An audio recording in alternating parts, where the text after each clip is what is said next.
अस्सलाम वालेकुम एवरीवन। आज का टॉपिक बहुत इंटरेस्टिंग है and that is climate justice. इसके ऊपर मैंने सेपरेट वीडियो की है, लेकिन आज एक आउटलाइन डिस्कस करेंगे। इसके अंदर क्लाइमेट जस्टिस, अननेसेसिटी और मैनिपुलेशन बाय ग्लोबल साउथ।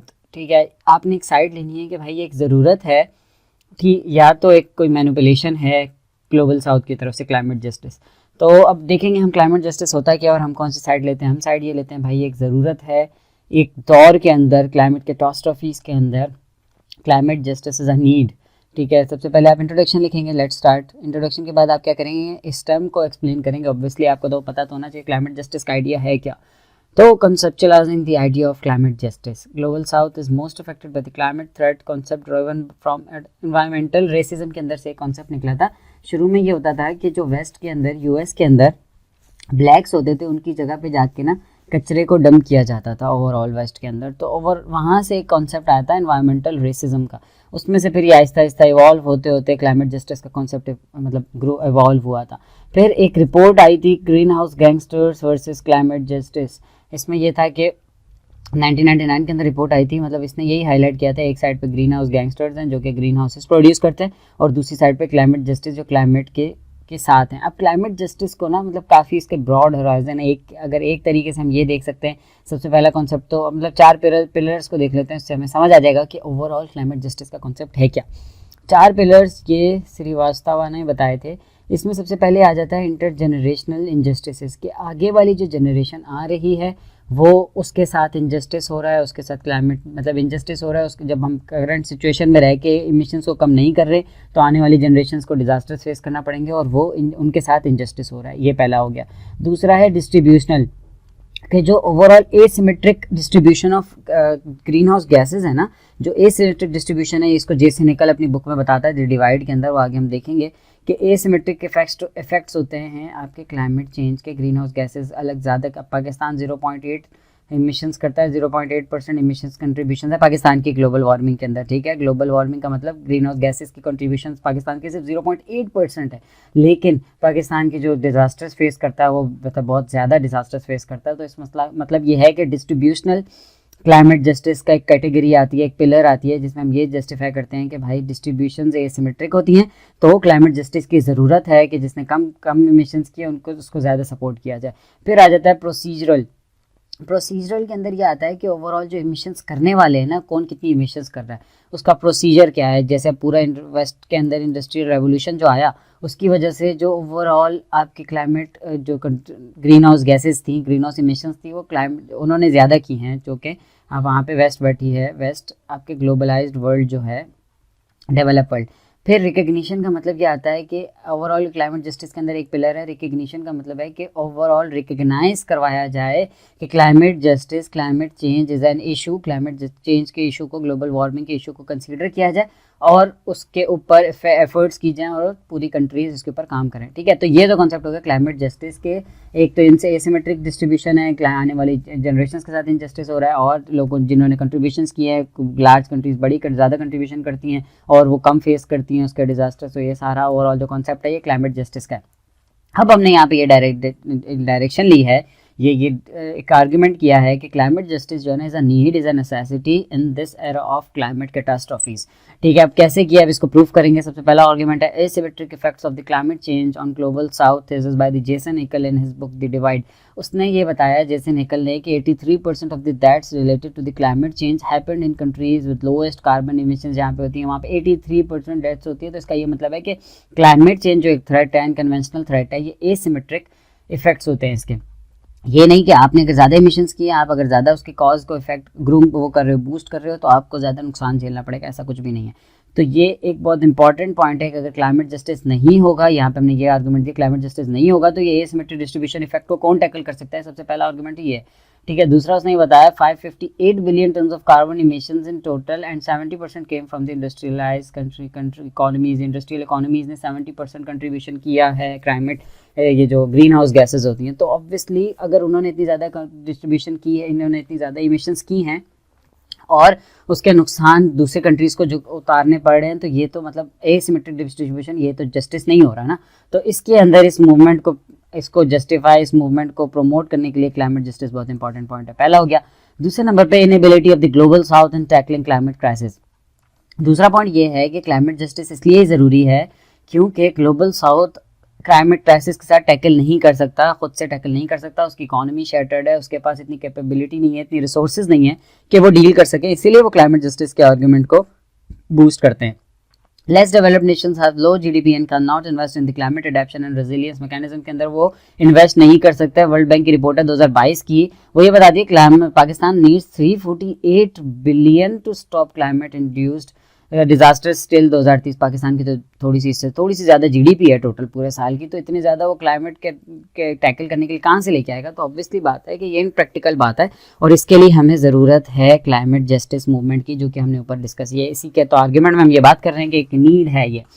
तीसरा आर्ग्यूमेंट ये है कि global north is under ecological depth because of its contribution to the greenhouse gas and is responsible for the climate reparations. अब हम यहाँ पे ये बात कर रहे हैं कि ग्लोबल नॉर्थ जो है ना वो एक इकोलॉजिकल डेप्थ के अंदर है। ये वाले टर्म जो है ना ये क्लाइमेट जस्टिस मूवमेंट के अंदर ही यूज़ की जाती है, क्लाइमेट जस्टिस मूवमेंट के अंदर, ठीक है।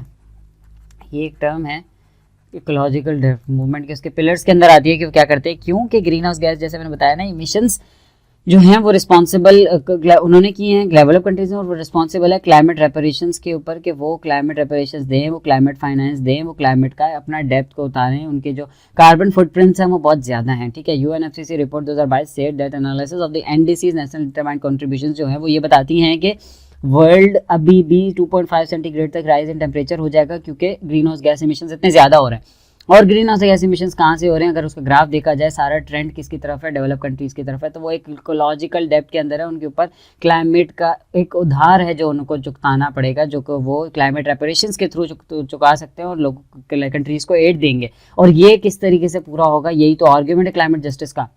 इसीलिए तो हमने ये बात की है कि क्लाइमेट जस्टिस यही तो कहता है कि इसको पूरा किया जाए, ये कंट्रीज इकोलॉजिकल डेप्थ के अंदर है। Climate graphs of the UNFCC shows that the contribution of the developed countries are more than 80%।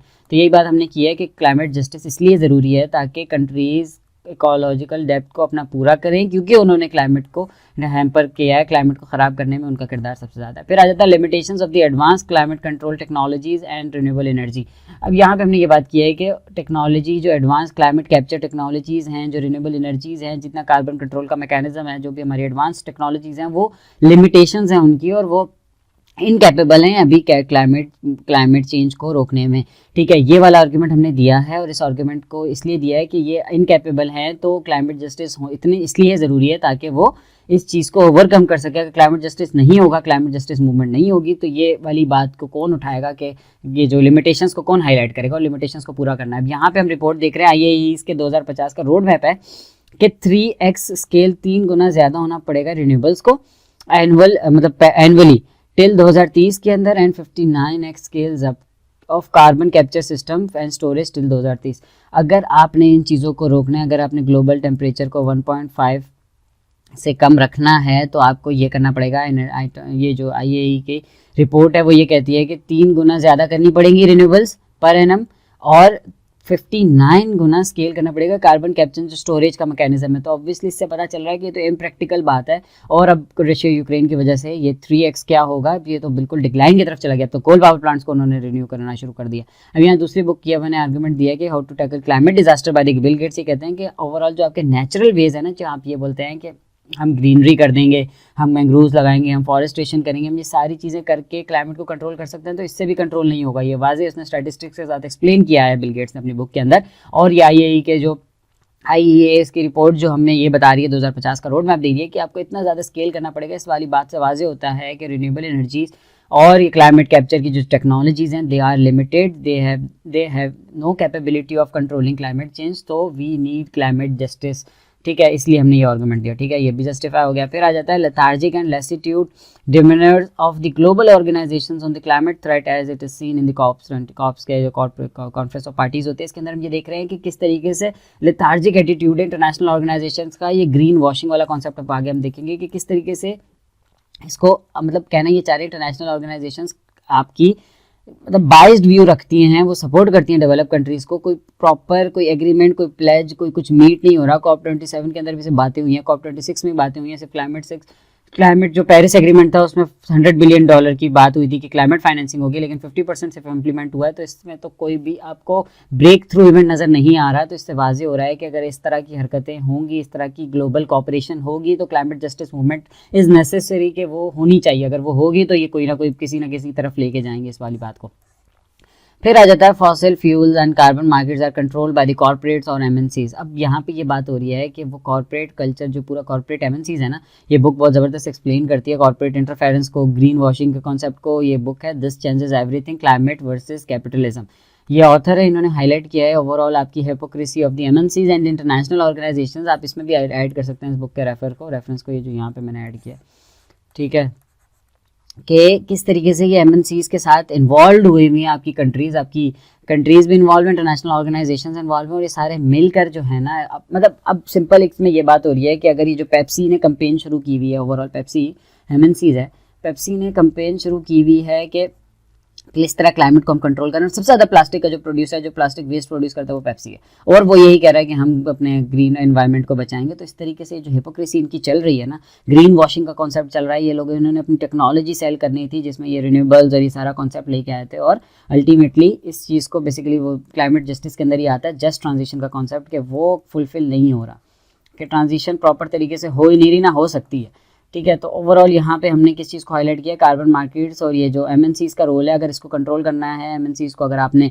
लगाम देनी है, तो आपको ज़रूरत है क्लाइमेट जस्टिस की, ठीक है। यहाँ पे ये आर्गूमेंट हो रहा है। फिर आ गया catastrophic impacts of the floods in Pakistan despite its lower contribution in the. मैंने यहाँ पे अलग से एक पाकिस्तान का हाईलाइट कर दिया है कि इस तरह की जो कंट्रीज़ इतनी कम कंट्रीब्यूशन के बावजूद इतने सीवियर डैमेजेस, सीवियर रिपरकशंस उनको फेस करने पड़ेंगे क्लाइमेट की वजह से, तो क्लाइमेट जस्टिस नेसेसिटी हो जाएगी, नेसेसिटी है क्लाइमेट जस्टिस और रहेगी। ये बात आर्गूमेंट वाली बात से साबित होता है। जो पीडीएनए की रिपोर्ट है वो ये बताती है कि 30.2 बिलियन डॉलर का लॉस हुआ है हमें, पाकिस्तान को लॉस एंड डैमेज। 9.1% जो है वो पॉवर्टी में पीपल बंदे चले गए, और 7.6 फूड इनसिक्योरिटी में चले गई हैं पीपल, मतलब लोग, इससे, क्योंकि फ्लड्स आए हैं 2022 में बहुत डेवास्टेटिंग कंडीशन में। तो अगर इन सारी कंडीशंस को ओवरकम करना है, फाइनेंस करना है, इसको क्लाइमेट रेजिलियंस और एडेप्टेशन के ऊपर लेके जाना है अगर इस तरह की कंट्रीज़ को, तो हमें क्लाइमेट जस्टिस चाहिए होगा। यहाँ पे हमने ये आर्गूमेंट दिया। तो हमने यहाँ पे बेसिकली 5, 6, 7, 8 आर्गूमेंट ये दिए हैं कि climate justice is the need of the hour, और ये ज़रूरत है पूरी दुनिया की,